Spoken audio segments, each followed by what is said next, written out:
Hi, everybody. Welcome to yet another episode where Stephen has come up with the suggestion of what we're going to talk about today. And this time it is how much is your service worth? So that's got my head thinking because we haven't talked, we've literally jumped on a call a couple of minutes before recording this, and that's what Stephen suggested. So hit me with it. How much is your service worth? What do you mean? Yeah, this is a really interesting one. And I think over the last sort of 3 to 4 months, it's a conversation I've been having with lots and lots of my clients. And it's really all about the service that you give or the product that you present within your organizational business. How much is it actually worth? And there's a real feeling out there at the moment around, can I put my prices up? Am I worth this? Am I getting taken for a ride? Am I really getting paid for the amount of time that I'm putting into the assignment? And it really keeps coming up over and over and over again. And there's really big nervousness around, can I charge this? Is it okay to charge this amount for my service? Am I worth this?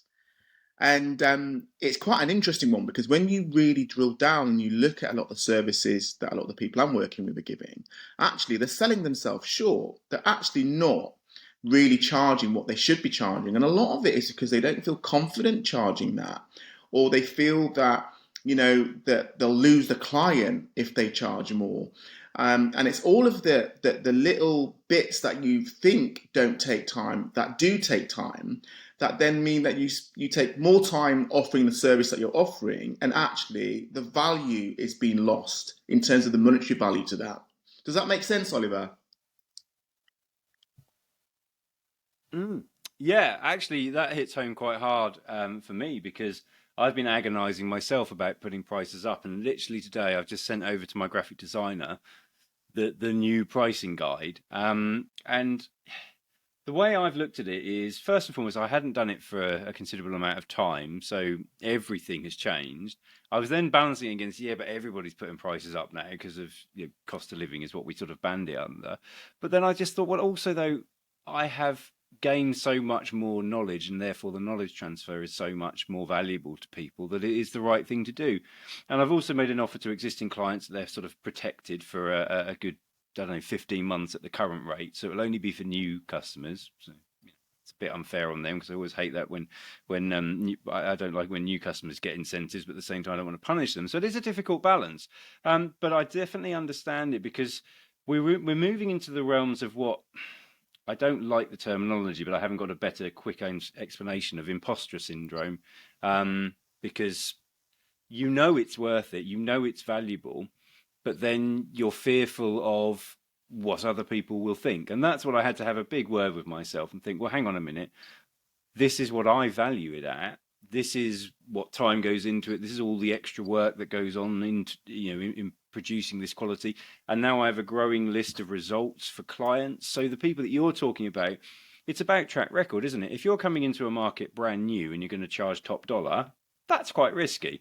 But if you've got a track record and you've got people who would sort of say good things about you, or they're going to make referrals for you, and you have a track record of many years of delivery, and that delivery has increased year on year or whatever, what are you worrying about? Because people will actually see value in how much you're charging. If you're at a high level, they're going to have higher expectations, and we know I don't like expectations, but they're going to happen. But at the same time, they will just presume an element of quality. And I'm no sales trainer, and there's people out there far more competent than me when it comes to sales directly. Um, but yeah, underselling yourself is really quite damaging to your brand, or to you if you're an individual. It's actually damaging, and it's doing the polar opposite of what you think it is. Does that make sense? Is that the sort of conversations you've been having? Yeah, absolutely. And the bit that you connected on there, which I think is the challenge, it's quality versus quantity. And I think that's where it sometimes gets sort of mixed, I think, in that, you know, when you start to lower prices or when you start to think that your service is not worth X, Y, Z, I think sometimes to make the meter, what you would then do is take on more business at a detriment to the quality. So for me, this is really about having confidence in the service that you provide, having confidence in yourself, and being, and in some cases it might mean having fewer clients but given a better service where you can charge the price that you think you're worth. And it really is a dilemma, Oliver, because a lot of people I've spoken to, it's a real difficult balance for them, and they really pull themselves over the hot coal, and they're really unsure and really worried about, well, what's the client going to think, and is this going to hurt my business? And the reason I really want to talk about this today is, there'll be a lot of small businesses or medium enterprises that this really resonates with, and that this is a true dilemma that they're faced with right now, and they're not quite sure on how to broach it and the right steps to make in order to have that conversation. And one of the things that you said, Oliver, which was really quite good, I quite like this idea of giving your existing customers notice that this is going to happen, but I'm going to hold you at this rate for a period of time because of your loyalty and support. However, from this day, there will be a new price point, so that when you're taking on new clients, you can then go with the new price point. That's quite a clean way of doing it, and being able to articulate, around the quality and why they're paying that for the service that you provide. And then the second thing that you said, Oliver, which really hit home, was around, you know, every year we do what we do, we have more experience and more knowledge of what we're doing. So the reality is you're giving a better service if that's the case. So you shouldn't feel nervous or uncomfortable about saying, well, this is what my service is worth.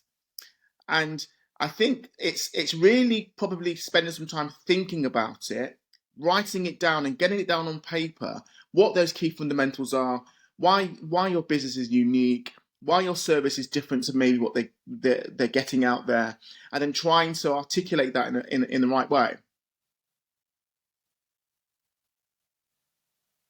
Yeah, 100%. And whilst this is a bit more of a meaty business topic, it kind of still falls into the realms of stuff when you're doing one-on-one coaching with people, which is the negative language that they use. So I can hear people already listening to say, "Oh yeah, well I can't do that," or "My circumstances are different," and trust me, they're not. You can. It isn't.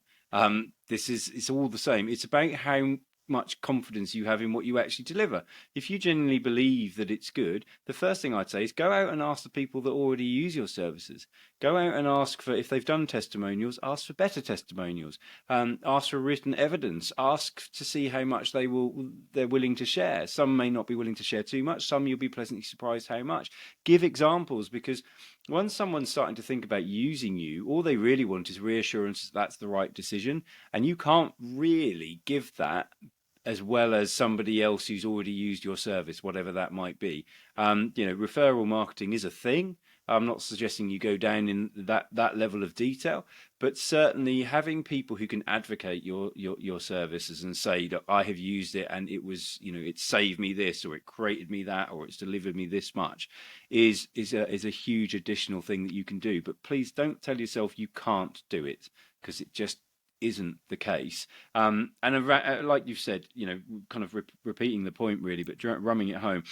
Every month you continue to do what you do and do it well is more experience. I joke, I think I've said it in previous podcasts, but every day is a school day for me. Whenever I have a new client in particular, but sometimes even multiple sessions with new clients, I learn something different about how that particular individual works and what might work well for them.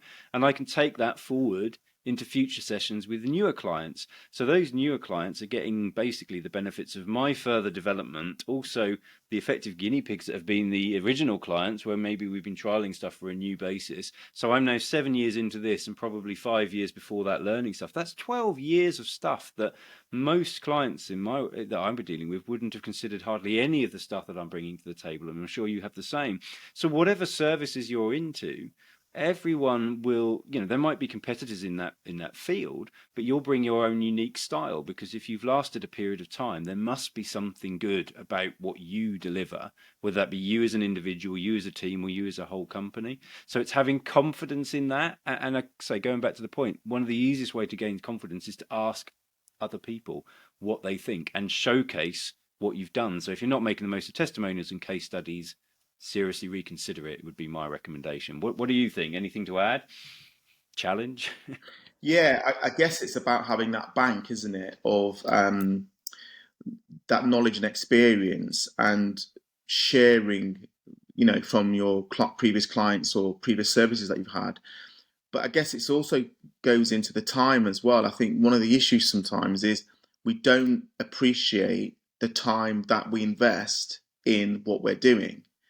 And what I mean by that is, Mm, yeah. especially if you're a one-man band, you could be working till, midnight, 2, 3 a.m. in the morning to finish a project, and you realize that actually you may not have priced it correctly simply because it's taken more time, and obviously that's a learning curve. But again, you need to be building in all of the time that you amass to deliver X, Y, and Z. So I think for me it's about the thinking beforehand and breaking it down and understanding the service that you're giving and understanding the time that it takes. And it really is a headache one, and especially for smaller organizations, it's a big headache. How do I price effectively for this to make sure that I give the best quality service, and to make sure I'm being rewarded for the time that I'm taking to deliver that service? And I think, it for me, it's about taking the time to think about it.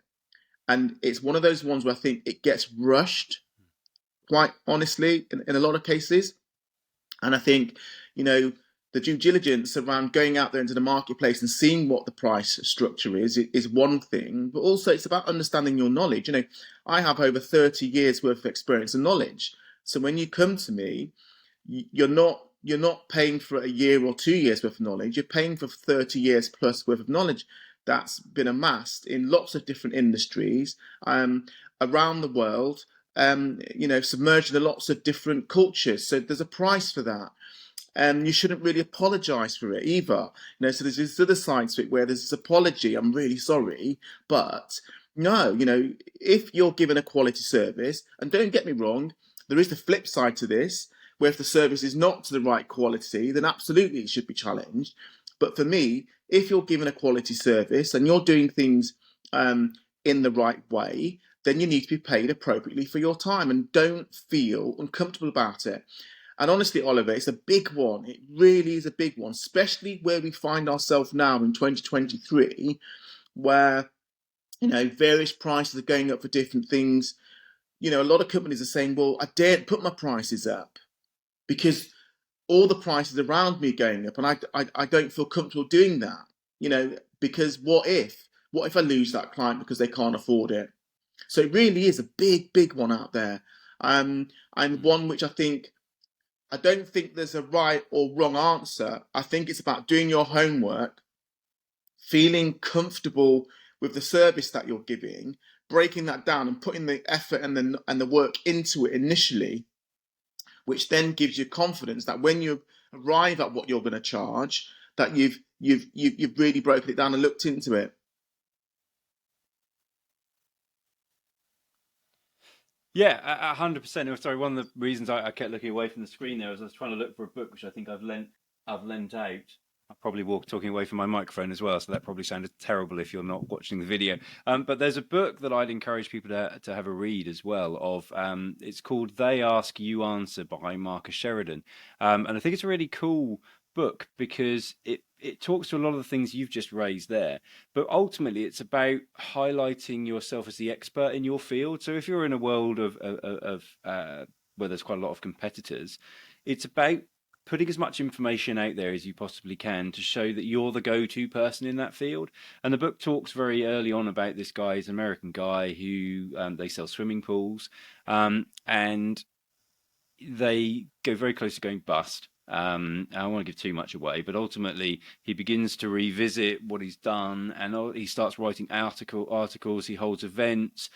He does recommendations and reviews of all the other competitors in the area, and what they're good at, what their strengths are, what their positives are. And he now has competitors who would start coming to him to ask him questions because he's now seen to be the thought leader in that space. It's a really cool read just to get your mindset into it because what we're really looking for here is for people to feel more confident about what they offer and not be too worried about everybody else. And we've done episodes on this in the past on a one-on-one basis, but it goes the same with business. If you know your stuff and you know you're doing it as well as you possibly can, why on earth would you be worried about the competition? The second thing that I wanted to raise linked to that was if you put your prices up, it's quite possible you might attract a new level of client. Ones who aren't so worried about price, they're worried about value and outcome. And therefore, if you deliver it, they'll happily pay the extra. That's not the reason they've come to you. They've come to you for the value and the extra value or the added value that you bring. So sometimes putting your price up might lose you some clients, but it might win you some incredibly good ones in return. So that's sort of like the two bits that immediately come to mind to me, Steve. Does that make sense? Yes, it does. It absolutely does. And it's that losing that fear of losing clients and having confidence in the service that you deliver. And like you said, sometimes you can open the door for new clients that potentially feel comfortable in that price bracket. And also, what I said earlier, it also can reduce your workload, which I think is something not to be Mm. forgotten about here as well. You know, reducing your client base, increasing the prices, reduce your workload, improve the quality. And you know, Oliver, when you're talking there, the other thing that it sort of, you know, when you think about your private life as well and your personal life, how many times, you know, do you have to say to yourself, you know, I am worth it in a relationship, you know, because it does, it crosses over, where we're underplaying ourselves, we're undervaluing ourselves as a person, and you know, so you see people in relationships that, you know, are not being valued and they're undervaluing themselves, and you know, go through a lot because they don't have that confidence. So there'll be people out there that are listening to this that are thinking about it in those terms as well, like, you know, am I being valued? You know, I am worth it. You know, this is who I am.